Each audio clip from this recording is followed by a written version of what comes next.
Hola, el siguiente tema a revisar ya lo tienen ustedes en pantalla, se los estoy compartiendo en estos momentos. El tema es infecciones oculares. Espero que ya lo estén viendo bien.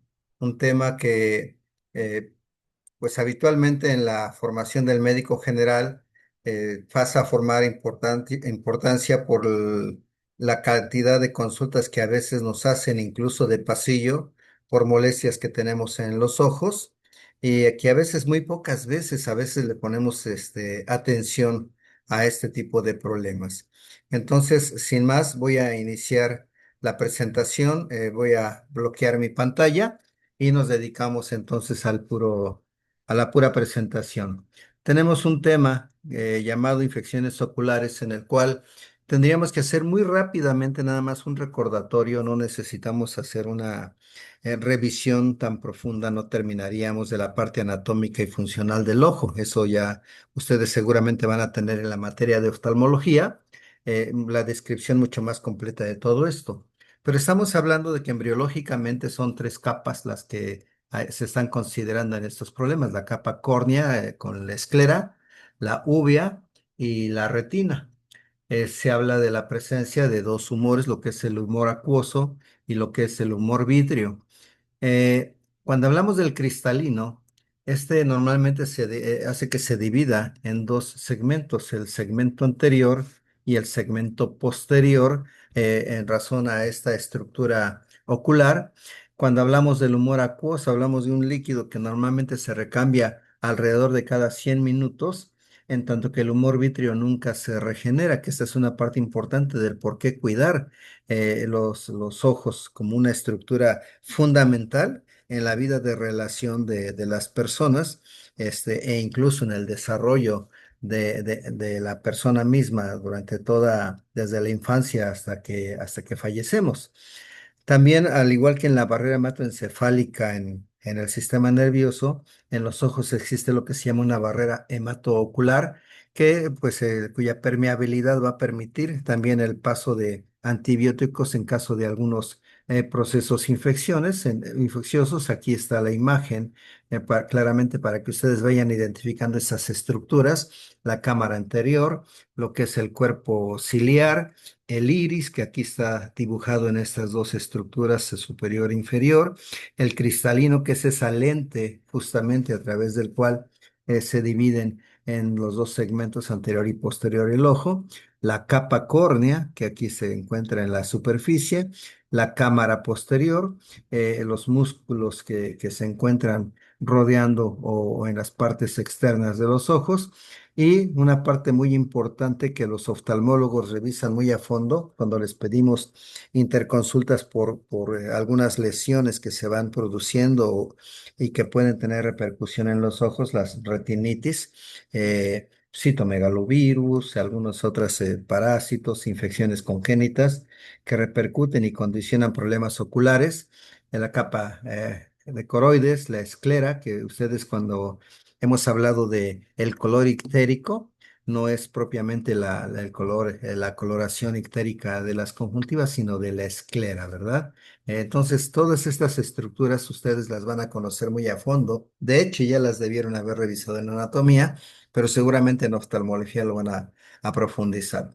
¿Cuáles son los tipos de infecciones comunes que se refieren? Estamos hablando, por ejemplo, de la conjuntivitis, en la que la manifestación común es la irritación o malestar ocular, pero que no refiere dolor importante, a menos de que también exista una afectación de la capa córnea.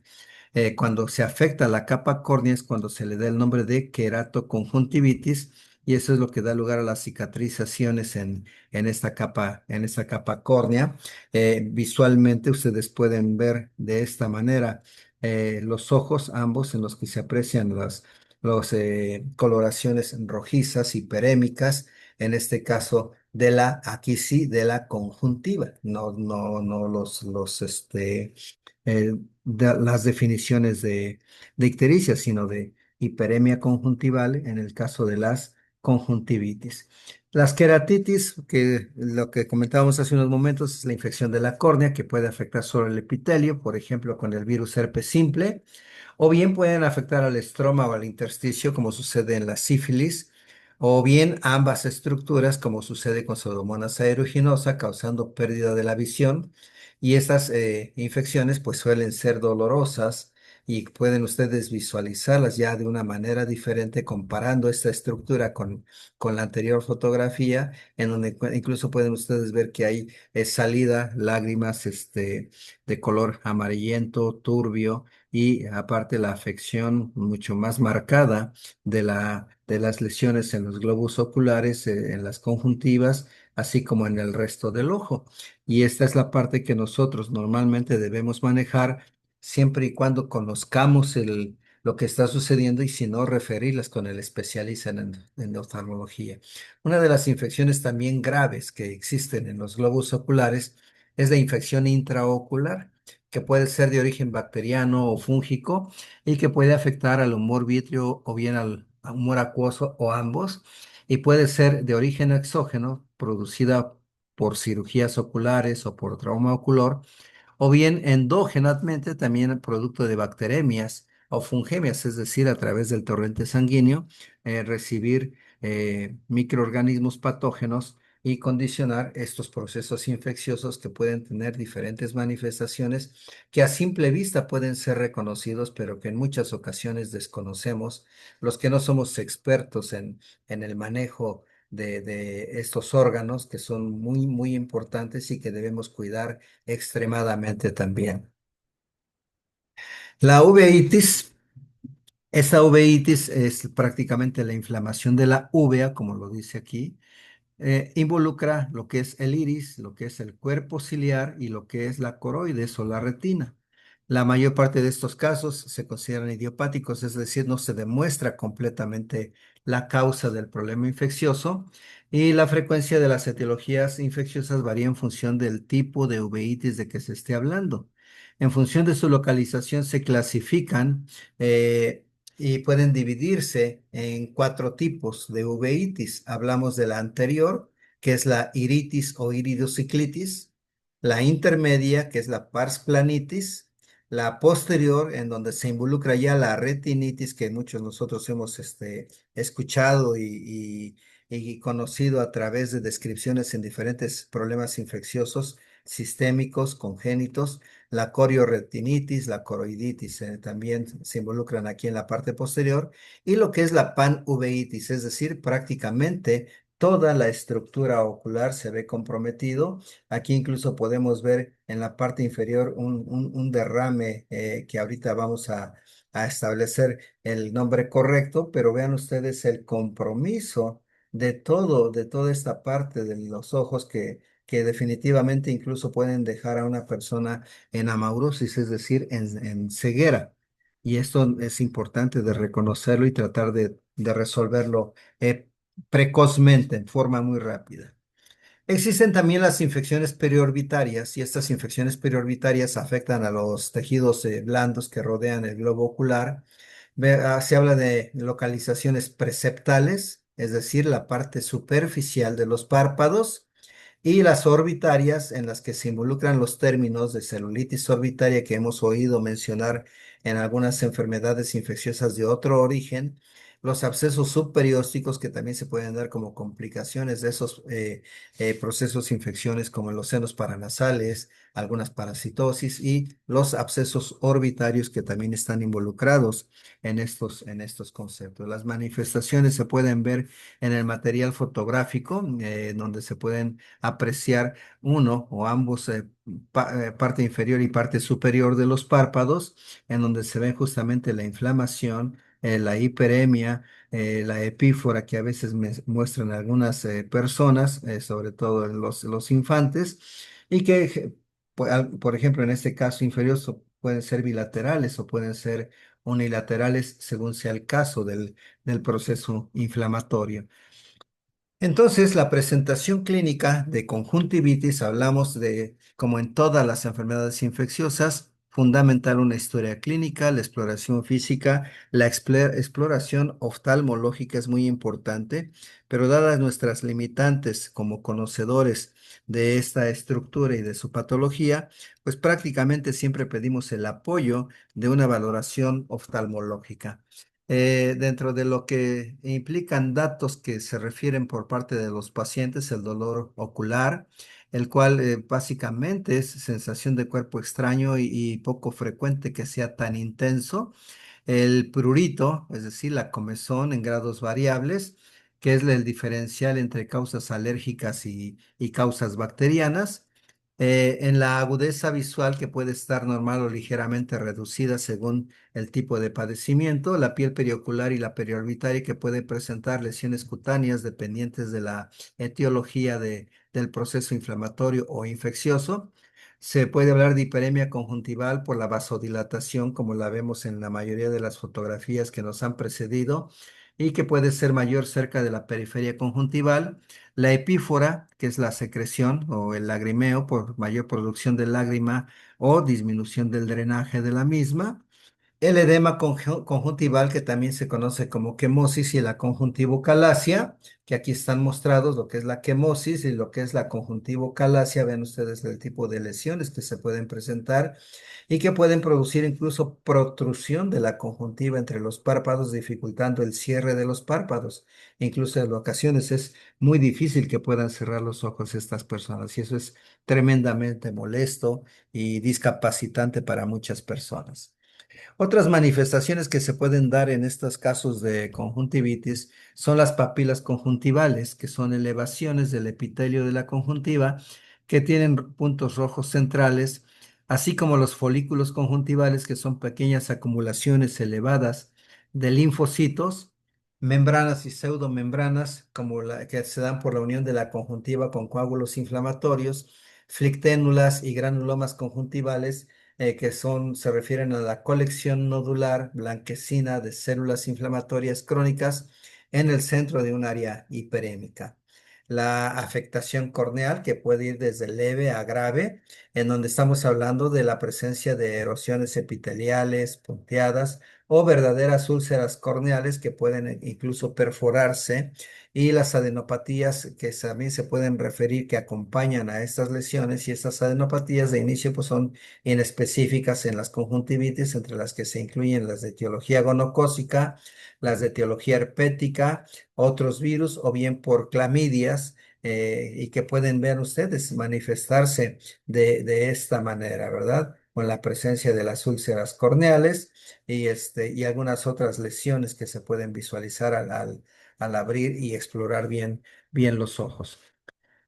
Se habla también de conjuntivitis virales, lo que le han manejado en algunos textos como el ojo rosa, en donde muchos virus producen generalmente una conjuntivitis unilateral de presentación aguda, y que en el plazo de algunos días, alrededor de 7 días, una semana, se hacen bilaterales.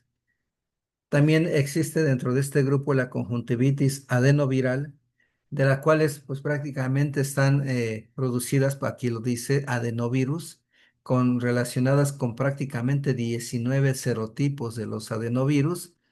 La fiebre faringoconjuntival, en donde los serotipos 3, 4 y 7 de los adenovirus puede ser acompañada de fiebre, puede ser acompañada de datos de faringitis y conjuntivitis con componente folicular y quemosis. Las queratoconjuntivitis, como lo mencionábamos, ya involucran no solamente la parte de la conjuntiva, sino también la capa córnea, y estos se deben a los serotipos de adenovirus 8 y 19, y se considera como más grave que la fiebre faringoconjuntival.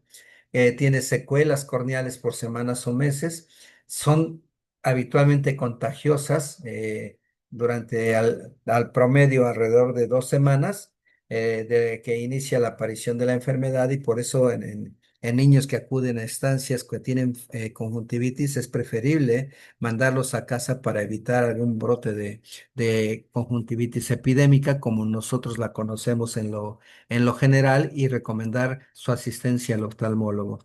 La conjuntivitis hemorrágica aguda, vean ustedes, también es por virus que sí son contagiosos, como Coxsackie virus A24, algunos enterovirus. La conjuntivitis papilar grave es dolorosa, puede acompañarse de quemosis, de lagrimeo, de hemorragias subconjuntivales pequeñas y confluentes. También existe la etiología por virus herpes simple en las conjuntivitis, en donde puede haber datos de queratoconjuntivitis o de conjuntivitis con adenopatía preauricular y con la aparición de vesículas también en la periocular, como las que salen en los fuegos alrededor de los labios, también se forman lesiones vesiculares por herpes y también se pueden encontrar membranas en fondos de saco que se forman alrededor de lo que son la parte interna de los párpados de la conjuntiva. La conjuntivitis por virus varicela zoster es poco frecuente, pero cuando se produce, hablamos de pápulas en los párpados, en la conjuntiva, en el limbo, vesículas en el pliegue semilunar y prácticamente toda la conjuntiva. Y vean ustedes la presencia de lesiones en la piel de los párpados que pertenecen a cada uno de los ojos. Y estos hay también que manejarlos con mucho cuidado, dado que también pueden producir lesiones serias en estas estructuras de los ojos. Otras etiologías virales, hablamos también de rubiola, de sarampión. Acuérdense que sarampión se manejaba una tríada diagnóstica que era el exantema, conjuntivitis y tos, ¿sí? En relación a estos enfermedades exantemáticas. La parotiditis es otra etiología, el virus de la gripe, infecciones por el virus Epstein-Barr, virus de papiloma, molusco contagioso. En otros países, la enfermedad de Newcastle también han sido implicados como posibles causas de conjuntivitis. Ninguna de ellas pues tiene tratamiento específico, salvo lo que si demostráramos la presencia de Epstein-Barr, en donde el aciclovir puede ser una posibilidad. El resto no tienen tratamiento específico realmente.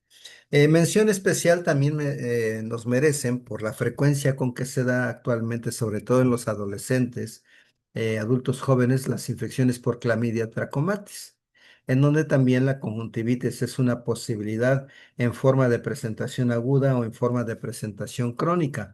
Los serotipos involucrados son el serotipo B, el BA y DK, relacionados con infecciones de transmisión sexual. La conjuntivitis folicular en el adulto, que son las conjuntivitis de inclusión, también la conjuntivitis neonatal, pueden estar presentes en estas etiologías. Los serotipos A, B, BA y C son los que se relacionan habitualmente con tracoma. Este tracoma pues son queratoconjuntivitis foliculares crónicas y son la primera causa de ceguera evitable en el mundo. Entonces aquí hay un problema importante, serio. Si son la primera causa de ceguera, nuestra obligación es detectarlos oportunamente, porque la forma más fácil de evitarlo pues es evitando la infección de transmisión sexual. Pero cuando esto no se da, hay que detectarla oportunamente para evitar esta complicación irreversible de las infecciones por clamidia en el nivel ocular. Se ha descrito un síndrome que se le llama síndrome oculoglandular de Parinode en el linfogranuloma venéreo, que se produce por los serotipos L1, L3 de Clamidia trachomatis. Entonces vean ustedes la importancia de conocer estos agentes como productores de enfermedad en las infecciones de transmisión sexual y extremar los cuidados en cuanto a protección en la práctica o en la vida sexual activa. Los serotipos A y C, vean ustedes, se habla de la producción de tracoma, involucrando aproximadamente 84 millones de personas, de las cuales 7.6 millones sufren fases terminales y 1.3 millones tienen ceguera y estos eventualmente también pueden evolucionar a ceguera, entonces esto puede incrementar dramáticamente.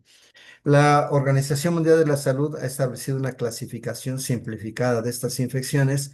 Hablan de la inflamación tracomatosa folicular, en donde se involucran sí como más folículos mayores de medio milímetro en la conjuntiva tarsal superior, la inflamación tracomatosa intensa, en donde se habla de un intenso engrosamiento inflamatorio que oscurece más de la mitad de los vasos tarsales profundos normales, la cicatrización conjuntival tracomatosa, en donde se habla de la presencia de cicatrices fácilmente visibles en la conjuntiva tarsal, la triquiasis tracomatosa, en donde al menos una pestaña rozando el glóbulo ocular existe, o signos de eliminación de reciente de pestañas que crecen hacia el interior, crecen hacia adentro, y desde luego la opacidad corneal que impide ver con claridad parte del reborde pupilar.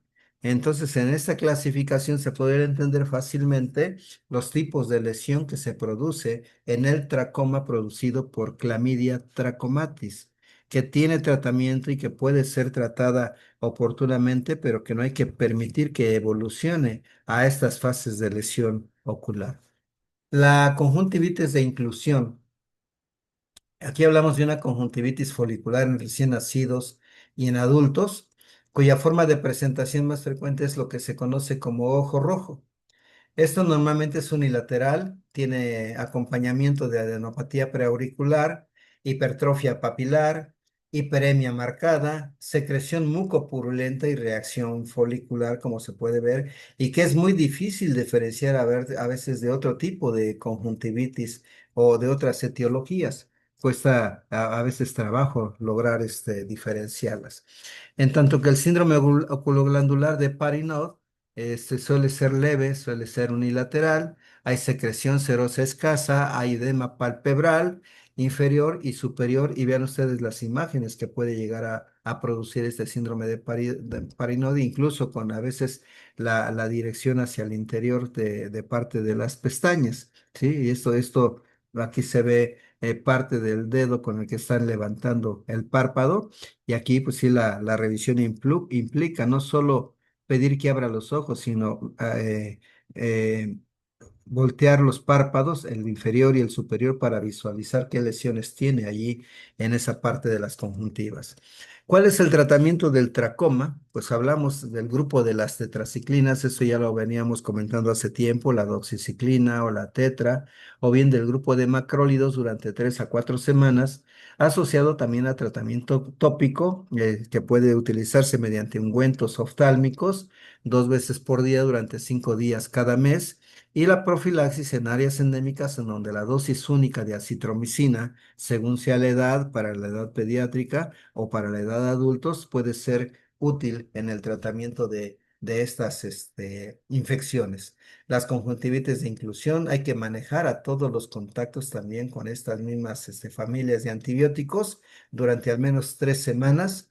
Y el linfogranuloma venéreo, en el que se involucra el síndrome de Parinod, pues prácticamente el tratamiento similar a la conjuntivitis de inclusión que se da en todos los contactos.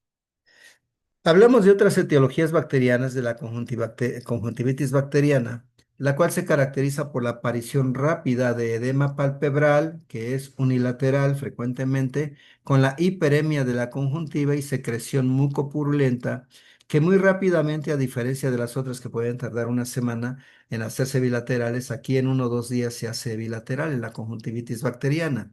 ¿Cuáles son los agentes más involucrados como colonizantes y productores de esas infecciones? Especies de estafilococos, corinebacterias, neumococo, hemófilus no tipificables, moraxelas, corinebacterias, Corinebacterium diphtheria, algunas neiserias y bacilos entéricos gram negativos como parte de la etiología.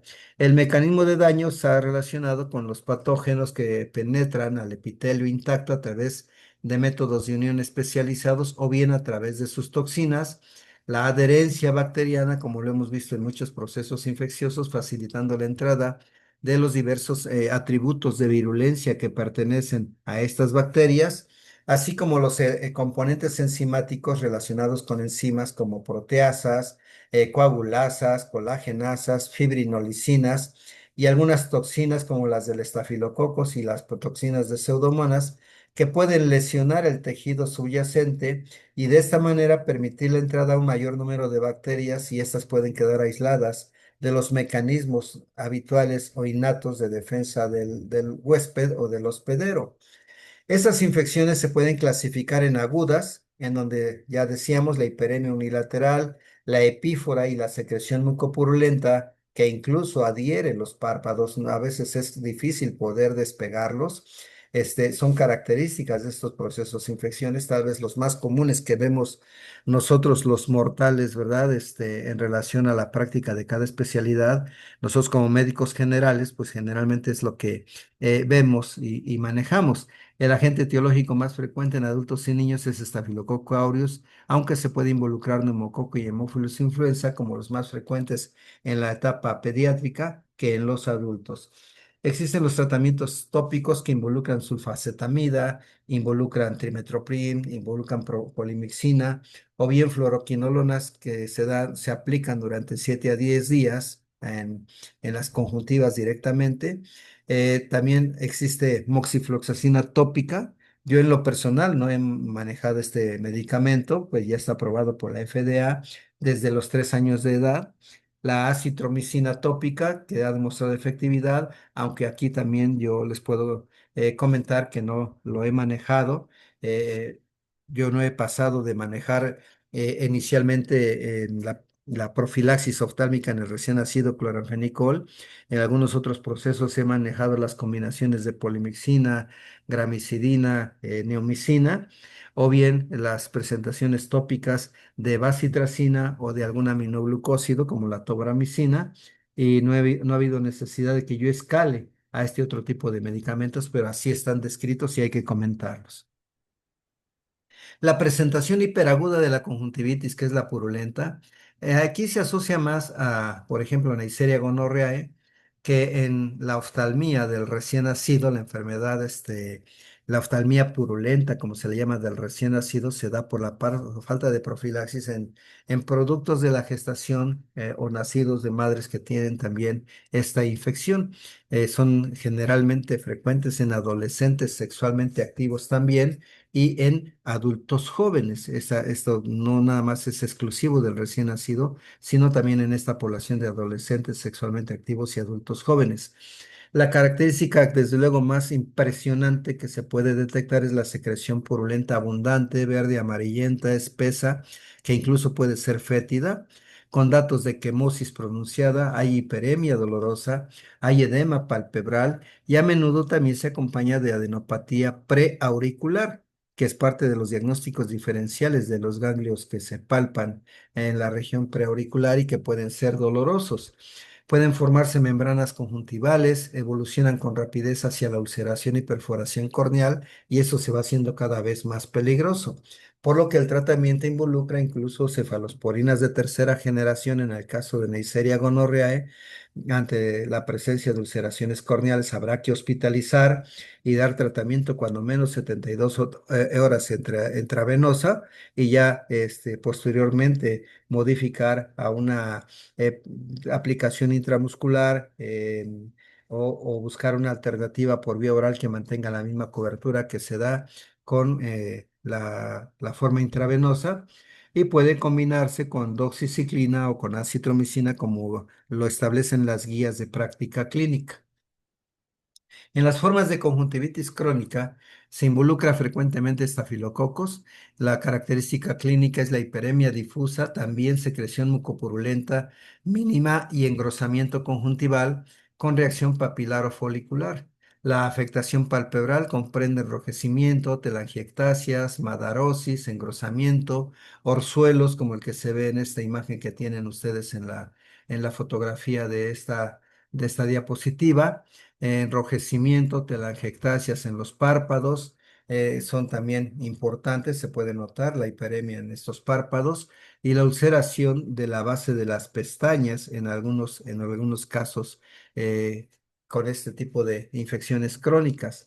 El tratamiento para estas conjuntivitis crónicas, vean ustedes, es la eritromicina o la bacitracina tópicos. Esta sí la he manejado, pero es importante la higiene palpebral con compresas húmedo calientes que no quemen la piel, sino que lo que provoquen nada más es que maduren los procesos purulentos y al madurar, vamos a decir, revienten, ¿sí? Y se drene el material purulento espontáneamente. Los lavados con champú, masaje palpebral suave y desde luego que habrá que explorar el sistema lagrimal porque en ocasiones se pueden dejar lesiones en los sacos o en los conductos lagrimales. Y ya en las formas graves, los antibióticos orales que involucran la familia de las tetraciclinas principalmente, aunque en la edad pediátrica tal vez preferiríamos los macrólidos en los niños pequeños. No estamos exentos de incluir en la etiología algunos parásitos.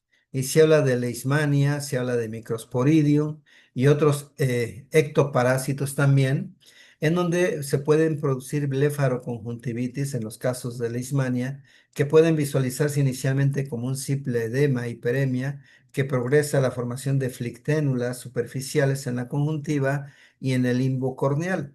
Estas flicténulas pueden evolucionar y formarse o convertirse en abscesos, dando cicatrización de los párpados y la conjuntiva, pero incluso también pueden condicionar perforaciones corneales.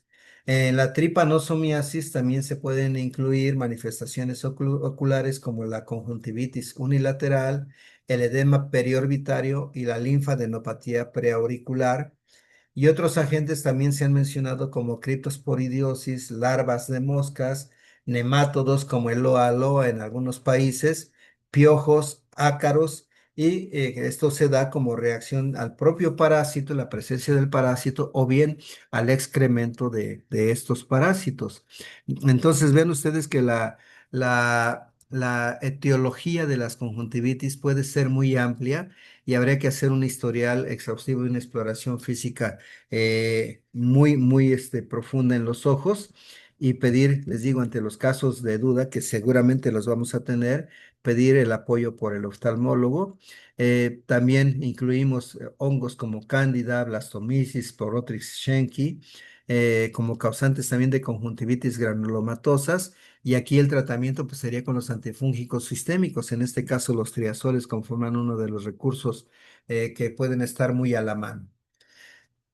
Cuando hablamos de las endoftalmitis, hablamos de las infecciones intraoculares, que pueden ser de etiología bacteriana o fúngica y que están afectando el humor vítreo o el humor acuoso o ambos en forma simultánea.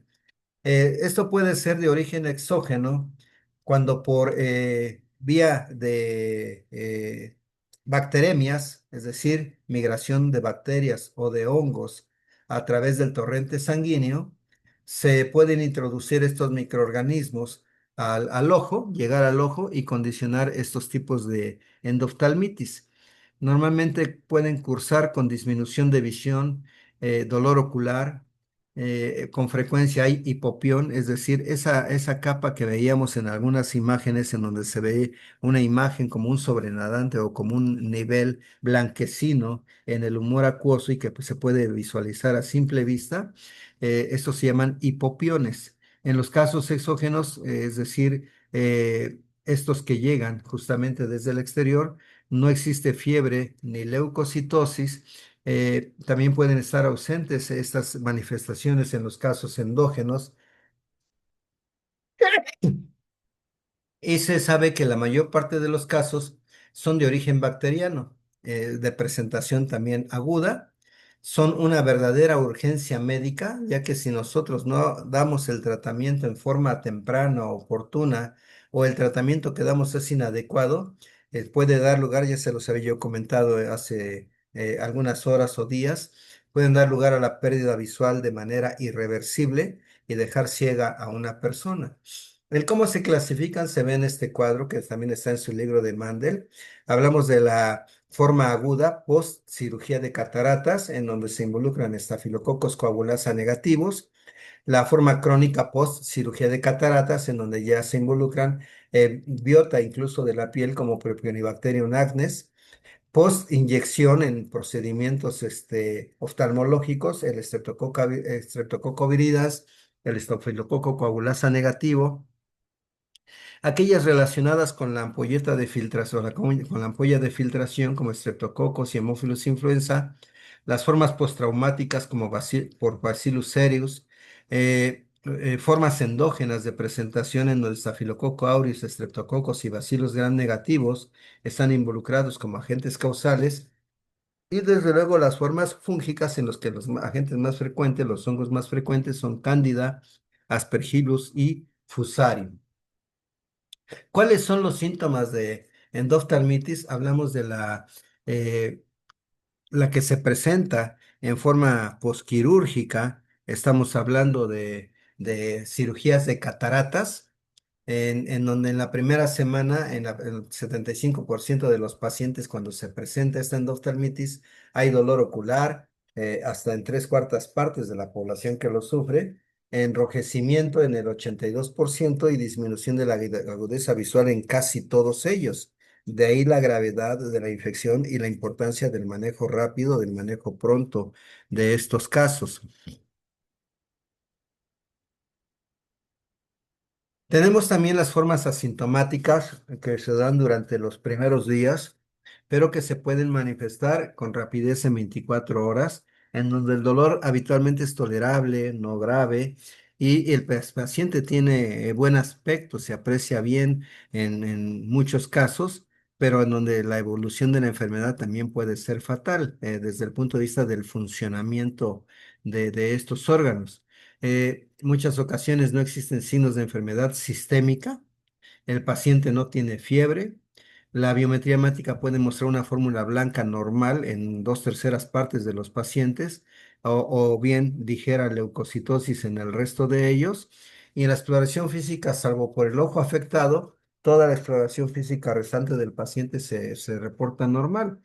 Entonces nos tendremos que apegar a la exploración del ojo que suele estar congestivo, presentar hipopión, es esta parte que les decía yo del nivel que se visualiza en las imágenes que ustedes pueden repasar cuando revisen esta presentación que vimos en fotografías anteriores, pero vean ustedes cómo se ve la hiperemia que rodea y definitivamente este tipo de lesiones pueden cursar justamente con disminución de la agudeza visual y pueden llegar a producir verdaderos datos de ceguera. Aquí se nota que también fue lesiones relacionadas con cirugías. Vean ustedes aquí las imágenes que se tienen de las suturas que se han utilizado en estos ojos. Desde luego que el estudio del fondo de ojo con cámaras especiales es importante para estudiar el humor vítreo y ver cómo se condensan estas zonas inflamatorias importantes y la turbidez que se tiene también de estas imágenes, en donde justamente podemos nosotros establecer que el pronóstico puede ser muy pobre de estos pacientes con endoftalmitis.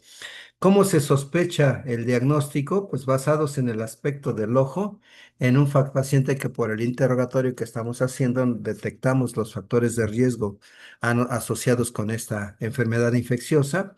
Y desde luego, pues lo importante es la toma de cultivos vítreos, y eso lo hace el oftalmólogo, no lo podemos hacer nosotros, y menos frecuentemente, pues del humor acuoso, que sabemos que es más profundo, ¿verdad? Esto necesariamente es una intervención oftalmológica.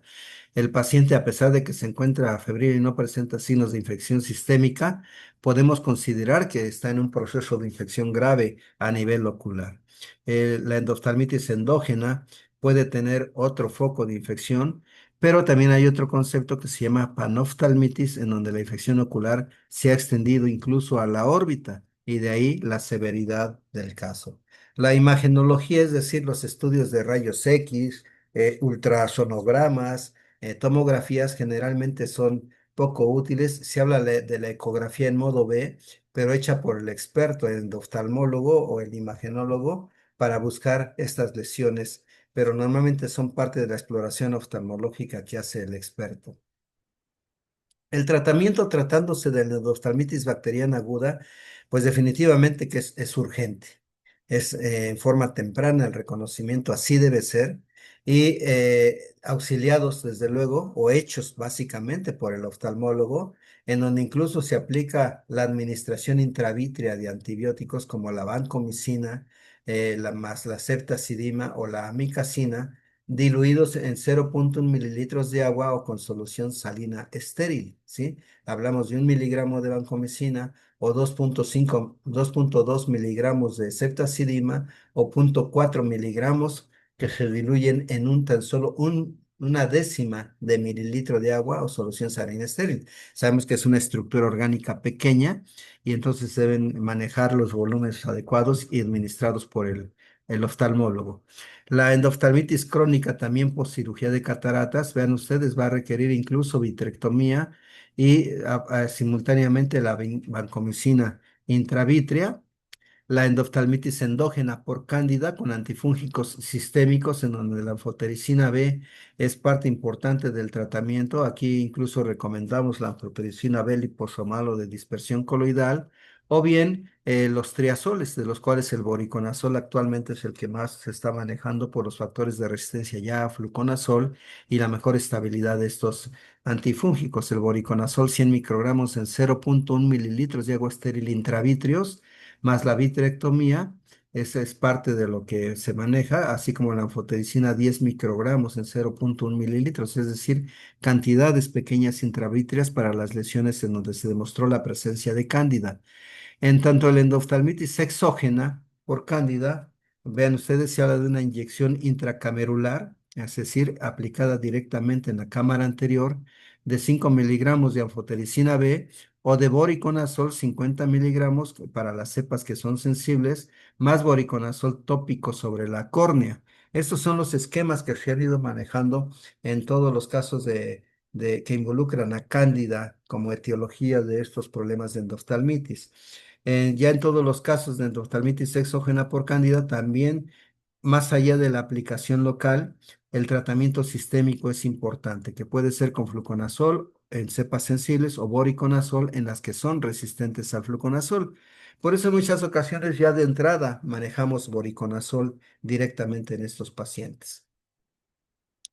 Cuando hablamos de la uveitis, es decir, la infección de la uvea, vean ustedes las estructuras que se pueden involucrar, el iris, el cuerpo ciliar y la coroides, o bien directamente la retina.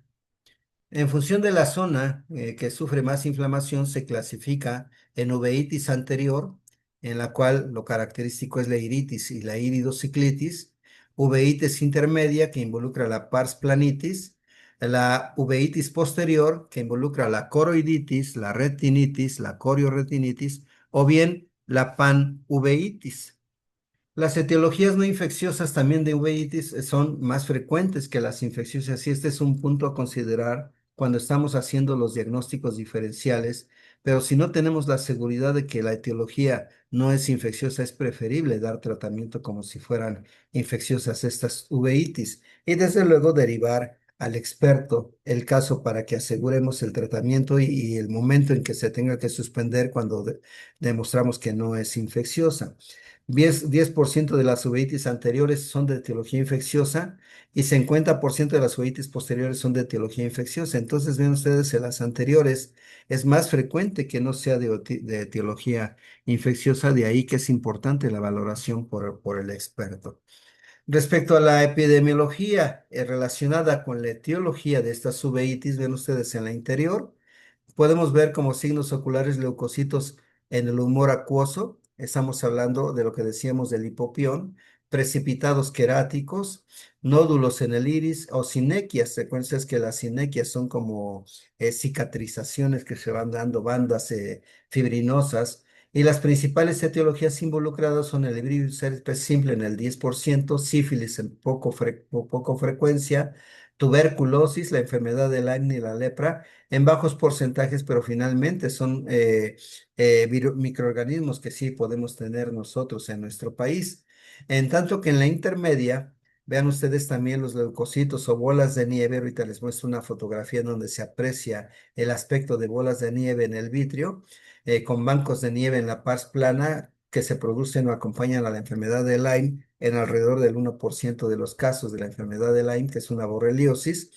En las posteriores, ya sea coroiditis, corioretinitis o retinitis, Hay lesiones en el coroide, en la coroides o la retina, y también puede haber vitritis en algunos casos. Y aquí ya lo que les decía yo de la retinitis, toxoplasmosis, citomegalovirus, toxocariosis, sífilis, cándida, y en tanto que en las panuveitis, es decir, prácticamente toda la uvea, puede haber lesiones en el humor acuoso, en el humor vítreo, y las etiologías que se han ido relacionando son la sífilis, la tuberculosis y cándida en los porcentajes que están anotados en este cuadro.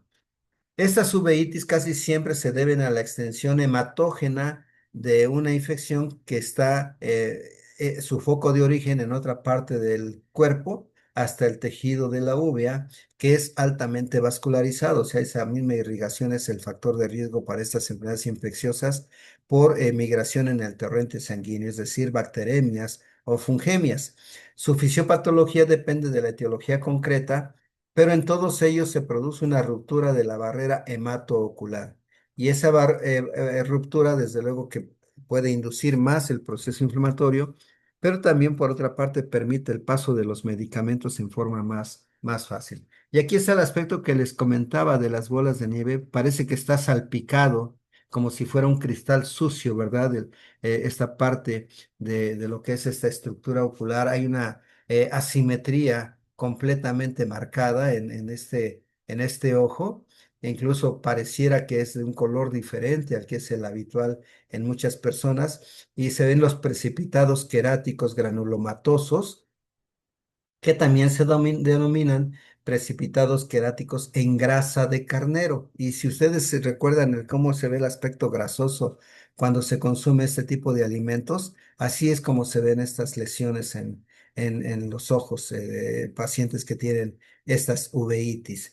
Los precipitados ya blanquecinos, ven ustedes lo que representan estas bolas de nieve, como se le conocen, son leucocitos condensados sobre la superficie del endotelio de la córnea, de la capa córnea, en los casos de la uveitis anterior, como se ve en esta imagen fotográfica que está agrandada para una mejor visualización. ¿Qué datos generales tienen estas enfermedades? En la uveitis anterior, ven ustedes, puede haber dolor ocular y la pérdida de la visión. Este es el punto tal vez más importante en relación al tratamiento oportuno. El ojo presenta un anillo de enrojecimiento también cerca del limbo. Y en la exploración con lámpara de hendidura, que es la que maneja el oftalmólogo, yo en lo personal no tengo experiencia en el manejo de la lámpara de hendidura, pero según las descripciones se pueden observar células en la cámara anterior, pueden haber precipitados queráticos, nódulos en el iris, las sinequias entre el iris y la córnea o el cristalino, y esto limita también la funcionalidad de los ojos. En la uveitis intermedia, ven ustedes, se refieren como moscas volantes o la visión borrosa, pero sin dolor y tampoco fotofobia. El humor acuoso puede ser normal, pero en el vitrio puede haber agregados celulares conocidos como las bolas de nieve que ya mencionábamos. Pueden existir exudados de color blanco o bancos de nieve sobre la pars plana, como ya los referimos. Y en las uveitis posteriores, el síntoma principal es la pérdida de la visión indolora. En la cámara anterior se pueden ver las células generalmente escasas, pero en la exploración del fondo de ojo hay lesiones retinianas y lesiones coroideas o ambas, ¿sí? Y en estas imágenes se pueden visualizar los diferentes tipos de lesión. Vean ustedes, se habla de una paciente de 19 años previamente sano, con necrosis retiniana aguda en el ojo derecho, y la etiología dada por infección por virus del herpes simple. En la primera fotografía, que está etiquetada como la fotografía A, es la vista externa. Ven ustedes, pareciera que estuviera completamente velado, no se puede identificar bien la pupila, ¿sí? Lo que se ve es el reflejo de la luz con la que se está explorando. En B ya es el fondo de ojo, la visión fundoscópica así se le llama porque se está visualizando el fondo de ojo, que es muy limitada en el ojo afectado.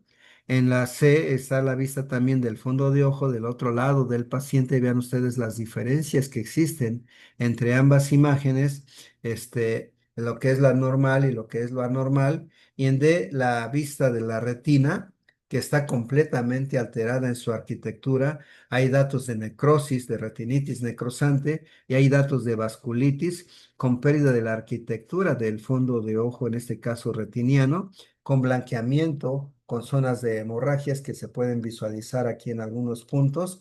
Y esto habla de las posibilidades de lesión ocular interna con pérdida de la visión producida por el virus herpes simple. De ahí la idea de evitar estas infecciones y de evitar la manipulación de lesiones de fuegos o fogazos y llevar después los dedos a los ojos por comezón, por lo que tengamos, que a veces inconscientemente nos manipulamos los globos o los ojos por rascado o por tallado.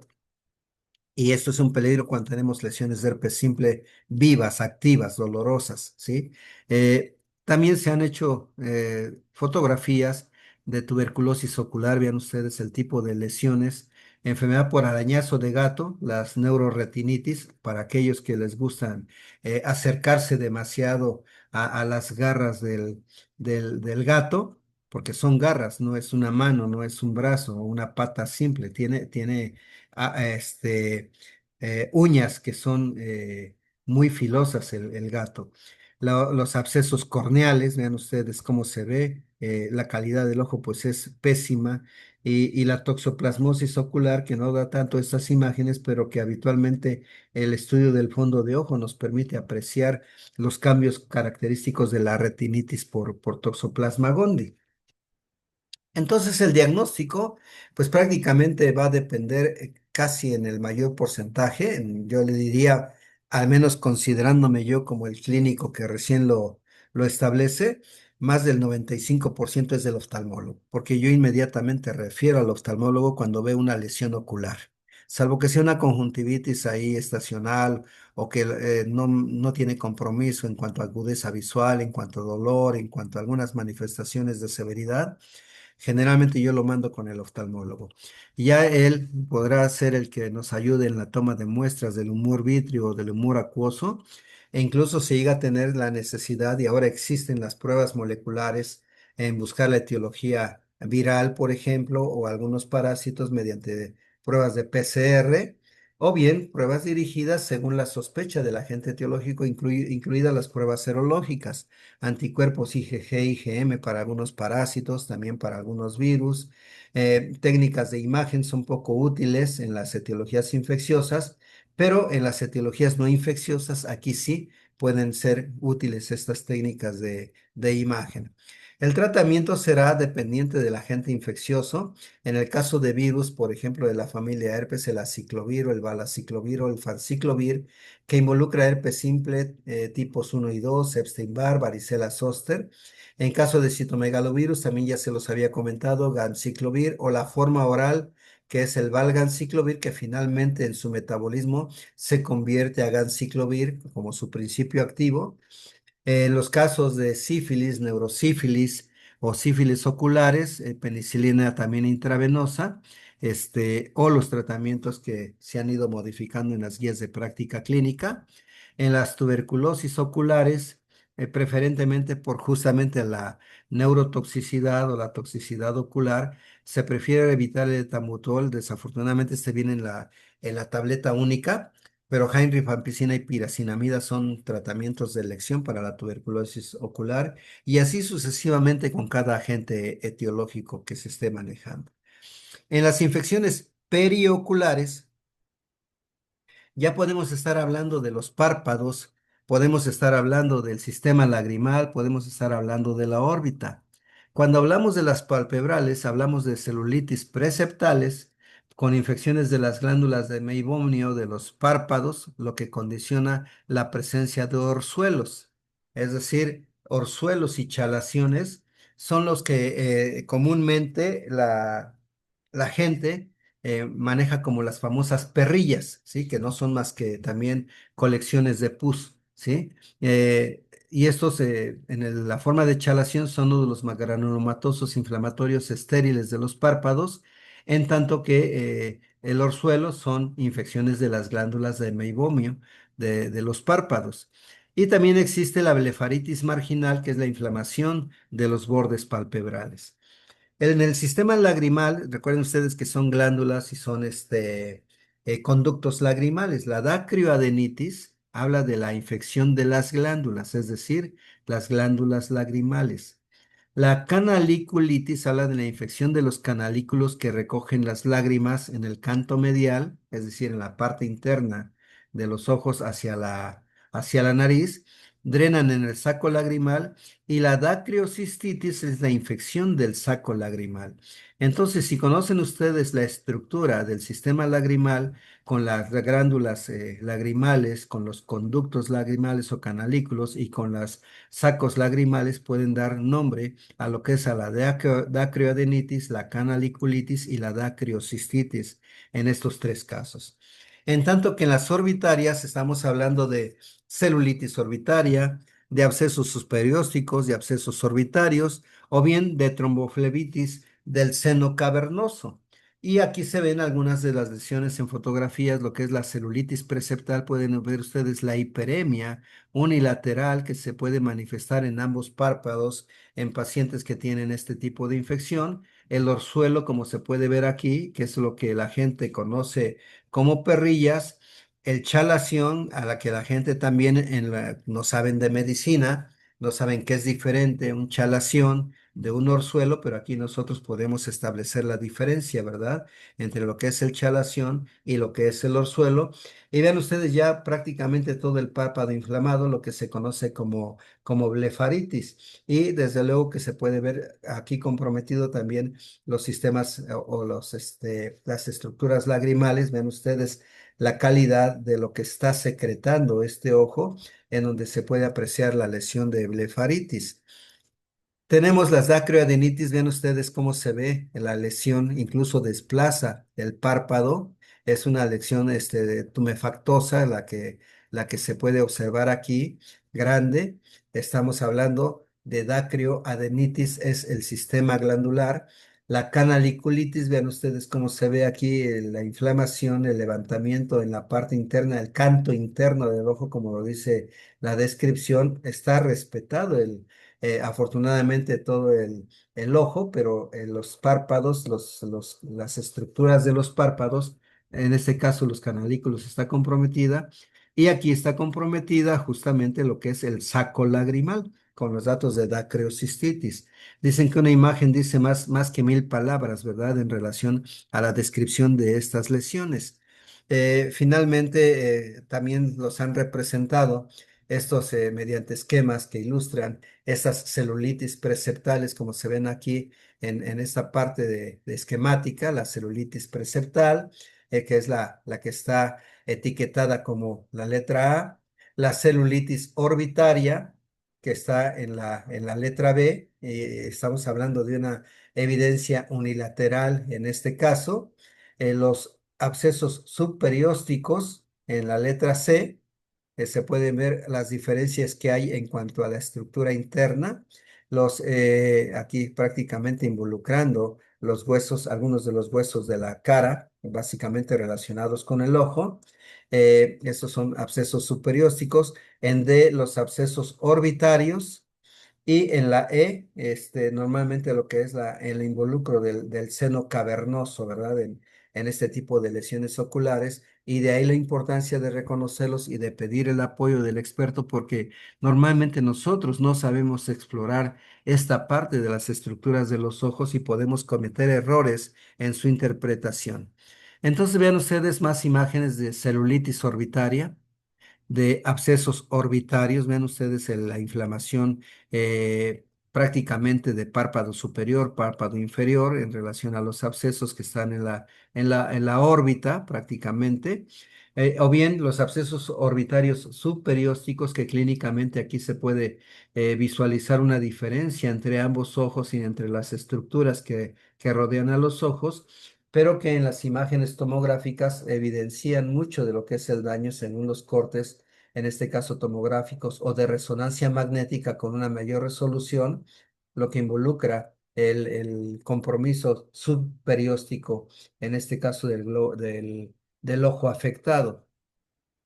Desde luego que asociado a estos estudios de imagen, en donde podemos ver el compromiso de estas estructuras en donde está el señalador, el puntero láser, tenemos que hacer nosotros nuestros estudios habituales en el abordaje diagnóstico con biometría hemática, con la toma de hemocultivos. Recuerden ustedes que hay lesiones exógenas al ojo, infecciones exógenas que por bacteremia, es decir, a través del torrente sanguíneo, pueden llegar al ojo, sembrar y condicionar las infecciones. Cuando se pide una tomografía, se pide como una tomografía con cortes finos, en donde se pueda visualizar casi toda la estructura de los ojos, y o las resonancias magnéticas nucleares, en donde también se puede recomendar que se hagan comenografías o que se hagan también con algún medio de contraste para mejorar la resolución y visualizar adecuadamente estas lesiones. Ya el tratamiento, pues desde luego que será sistémico, antibióticos intravenosos, involucrando a Staphylococcus aureus, a neumococo, Haemophilus influenza, como los agentes más frecuentemente considerados, o bien los oportunistas en pacientes que tengan ciertas, digamos, comorbilidades o vulnerabilidades para la presencia de otros oportunistas como Pseudomonas aeruginosa, como Enterobacter cloacae, como algunas otras bacterias que existen en los ámbitos hospitalarios y que pueden ser causales también de este tipo de infecciones, o los antifúngicos sistémicos en el caso de aislamiento de hongos como Cándida, como Aspergillus, como Fusarium, que se han demostrado en algunas infecciones oculares. El drenaje quirúrgico, desde luego, será a consideración de la evaluación que hagan los oftalmólogos. En estos casos, yo normalmente no cuestiono la decisión del experto en el estudio de los ojos contra lo que yo pueda considerar como un clínico que sabe de infectología, pero de oftalmología, pues definitivamente tengo muchas limitantes comparado con los especialistas. Y ya en las trombosis del seno cavernoso, se debe buscar aquellos antibióticos que así como también cruzan la barrera hematoencefálica, también aquellos que crucen la barrera hematoocular, como sucede con esta barrera hematoencefálica. Entonces, afortunadamente las cefalosporinas de tercera generación, los carbapenémicos, algunas quinolonas, pueden atravesar fácilmente la barrera hematoencefálica, las de cuarta generación también, y podernos ofrecer alternativas terapéuticas que resuelvan los procesos infecciosos. Y lo importante que les decía de estos tratamientos es que deben ser lo más tempranos posibles dentro de lo que es la historia natural de la enfermedad para evitar la pérdida de la función ocular, sobre todo la pérdida de la visión, lo que condicionaría una incapacidad permanente desde el punto de vista de función ocular, para las personas que tienen estos problemas, ¿sí? Que quedarían relegados pues a movilizarse sin poder ver lo que hay o lo que existe a su alrededor, y teniendo que desarrollar otros sentidos para poder desplazarse y poder hacer relaciones sociales y actividades inherentes a esta discapacidad. Con eso concluimos esta parte de infecciones oculares.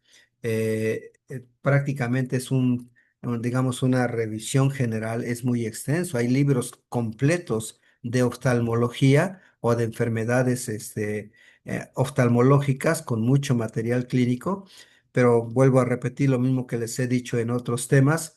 Tenemos que cumplir un programa de muchos temas en un número de horas limitado en el semestre, y pues lo que hacemos es dar un aspecto general para lo que va a ser su formación como médicos generales. Yo les agradezco mucho la atención en este tema, y nos vemos próximamente en el aula para discutir este tipo de temas dentro de lo que es la materia de infectología. Hasta luego.